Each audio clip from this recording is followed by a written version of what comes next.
अब next formula है हमारा सेक्शन फॉर्मूला। ठीक है, अब सेक्शन फॉर्मूला कब यूज होगा? जब हमें रेशियोज गिवन होंगे। क्या है formula? m1x2 plus m2x1 upon m1 plus m2। ये हमारी x टर्म की रेशियोज गिवन होंगी, रेशियो सेम गिवन होगी, ये x टर्म के लिए है formula. m1y2 plus m2y2 upon m1 plus m2, this is called section formula. ठीक है, अगर हमें k:1 रेशियो गिवन है तो हमारा फॉर्मूला क्या हो जाएगा? k x2 plus x1 upon k plus 1। Obvious सी बात है, यहाँ पे 1 लगा दो के सेम फॉर्मूला है, बट 1 लगाओगे तो x1 ही आ जाएगा। तो एक ही फॉर्मूला लर्न करने की जरूरत है, इसको लर्न करने की जरूरत नहीं है। अगर हमारा मिड पॉइंट गिवन है, मिड पॉइंट क्या होता है? जो एक लाइन को इक्वल भाग में डिवाइड करता है ना? तो इसका फॉर्मूला क्या हो जाएगा? x2 प्लस x1 अपॉन 2 और y1 प्लस y2 अपॉन 2। क्यों? क्योंकि रेशियो m और m2 m1 m2 क्या हो जाएंगे? 1:1।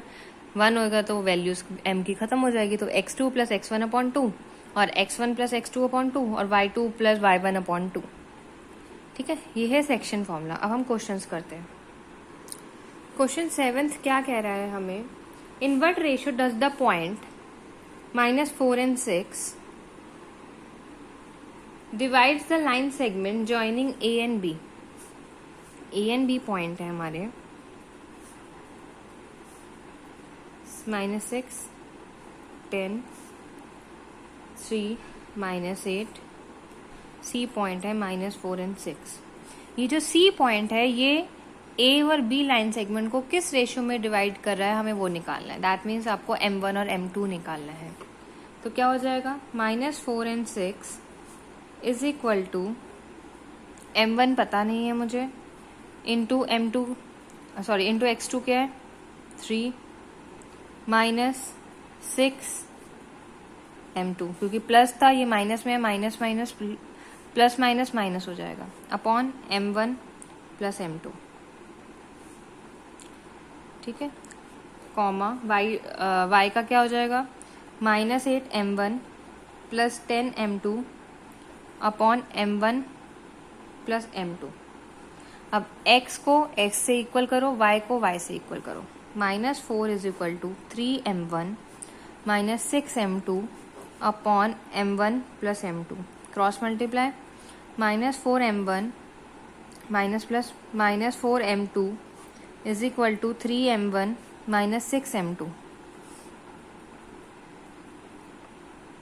ठीक है, M1 वालों को एक साथ ले जाओ और M2 वालों को एक साथ कर दो। -4 M1 -3 M1 is equal to -6 M2 plus 4 M2। Minus minus plus -7 M1 is equal to -2 M2। Cut गया, माइनस से माइनस। M1 अपॉन M2 क्या हो जाएगा हमारा? 2:7। ये आ गई रेशियो। दोनों में से आप कोई भी सॉल्व कर सकते हो। y को करना y को कर दो, x को करना x को कर दो। ठीक है, अब नेक्स्ट क्वेश्चन देखते हैं। 8th एग्जाम्पल देखो। Find the coordinates of the points of a trisection. Trisection क्या होता है? एक लाइन को हम 3 इक्वल पार्ट्स में डिवाइड कर रहे हैं। तो एक लाइन सेगमेंट है A and B, जिसके पॉइंट्स हैं हमारे 2, -2, -7 and 4। 2 पॉइंट्स हैं P and Q। हमें AP is equal to PQ is equal to QB क्या गिवन है? AP is equal to PQ is equal to QB। अगर मैं P को एक टाइम पे भूल जाती हूँ, ठीक है, मैं दोबारा डायग्राम बना रही हूँ। P को भूल गए, A Q B, 2 -2 -7 4।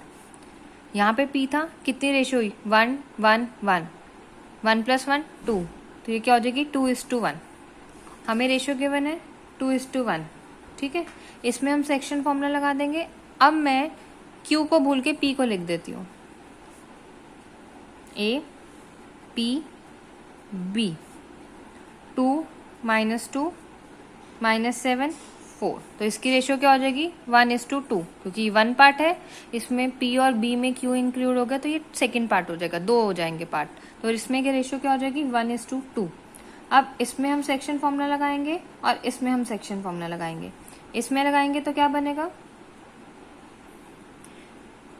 2 multiply by -7 plus 1 multiply by 2 upon 2 + 1, ये इस रेशियो का है, ठीक है, 2:1 का है, कॉमा 2 × 4 प्लस 1 - 2 अपॉन 2 + 1। इसको सॉल्व कर दो, -14 plus 2 upon 3, comma 8 - 2 upon 3, -12 upon 3, 6 upon 3, काट दो तो -4 और 2 हो गई रेशियो। सिमिलरली हम 1:2 का निकाल देंगे। ये हमने क्यों किया, क्योंकि वो क्या बोल रहे हैं P और Q जो है वो इक्वी डिस्टेंस है, तीनों इक्वल है, हमें तीनों की रेशियोज नहीं पता। सेक्शन फॉर्मूला तो 2 चीज़ों में डिवाइड हो रहा है, मतलब एक लाइन को अगर एक पॉइंट डिवाइड करता है तो हम सेक्शन फॉर्मूला लगा सकते हैं और हमें रेशियोज पता होनी चाहिए।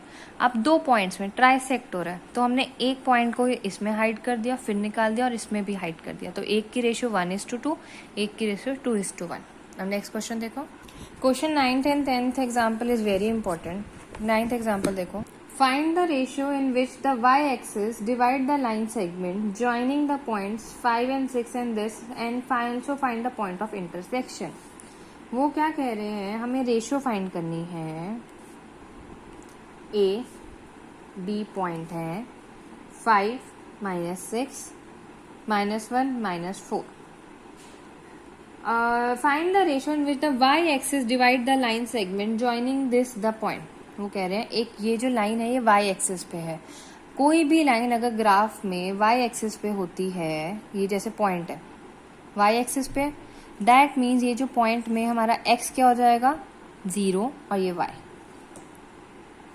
y-axis में x 0 हो जाता है, यहाँ पे भी हमने 0 ले लिया, ठीक है। हमने रेशियो ले ली k:1, कोई भी ले लो, ठीक है। इसमें हमने क्या कर लिया, रेशियो ले ली k:1, क्योंकि हमें ये पॉइंट्स नहीं पता है कि क्या है, क्योंकि ये पॉइंट्स पता होने चाहिए तब हम रेशियो निकाल सकते हैं। अगर ये पॉइंट्स नहीं गिवन तो हमें तो रेशियो निकाल ही नहीं सकते, तो हमने k:1 ले ली। रेशियो फॉर्मूला लगा दो, क्या हो जाएगा k × -1 is -k plus 5 upon k + 1,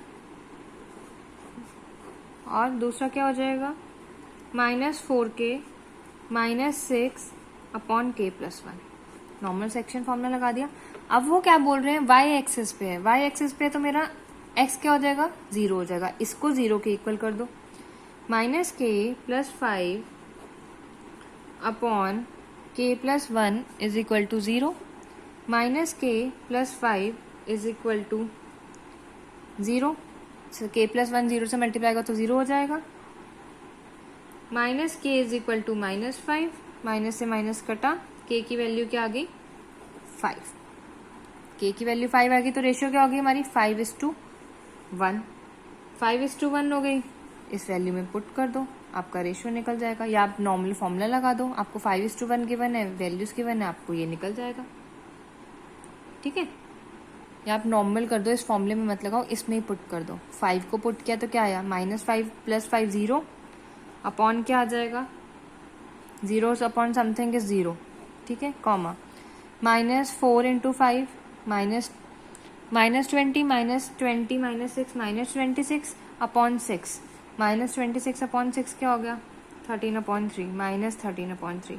तो ये जो पॉइंट्स है वो कौन से हो गए मेरे 0 और -13/3। चेकिंग पॉइंट क्या है, y-axis पे मेरा x 0 होना चाहिए, यहाँ पे भी मेरा 0 आया वैल्यूज निकाल के, तो हमारा आंसर सही है। ध्यान से फिर से देखना, वो कह रहे हैं रेशियो निकालनी है हमें y-axis पे, ठीक है, विच divides the line segment joining the point this and this and this. हमें क्या कर दिया, हमने रेशियो ले ली k:1, क्योंकि हमें ये पॉइंट्स भी नहीं गिवन है, तो हमें रेशियो m1 m2 भी नहीं ले सकते, क्योंकि कुछ भी नहीं निकलेगा, ठीक है। हमने k:1 ले लिया, हमने निकाल दिया। अब y-axis पे है तो x 0 हो जाएगा, 0 के इक्वल कर दिया, इससे k की वैल्यू आ गई। अब वो कह रहे हैं पॉइंट ऑफ इंटरसेक्शन, जहाँ पे वो इंटरसेक्ट कर रहे हैं वो पॉइंट्स की वैल्यूज भी निकालनी है। k की वैल्यू इन दोनों में पुट कर दो तो वो आंसर आ जाएगा। ठीक है, अब नेक्स्ट क्वेश्चन देखो, 10th example, this is also very important. क्या क्वेश्चन है, एक पैरेललोग्राम गिवन है हमें A B C D, A की वैल्यू 6 1, A की वैल्यू 6 1 गिवन है, B की वैल्यू 8 2 गिवन है, C की वैल्यू 9 और 4 गिवन है, D की वैल्यू P और 3 गिवन है। ठीक है, हमें वैल्यू ऑफ P निकालनी है। क्या करेंगे, जॉइन द डायगोनल्स। हमें पता है जो पैरेललोग्राम है वो बाइसेक्ट करता है, जो पैरेललोग्राम के डायगोनल्स हैं वो बाइसेक्ट करते हैं एक दूसरे को। ठीक है, जब वो बाइसेक्ट करते तो रेशियो क्या हो जाएगी, 1:1। बाइसेक्ट मीन्स इक्वल है, equal and that means mid point है, रेशियो क्या होगी, 1:1। अब A और C में फॉर्मूला लगाएंगे और P और B और D में फॉर्मूला लगाएंगे। A और C में फॉर्मूला लगाएंगे तो क्या आ जाएगा, 1:1 है तो 6 + 9/2, और दूसरा 4 + 1/2। और जो पैरेललोग्राम के डायगोनल्स हैं वो क्या होते हैं, इक्वल।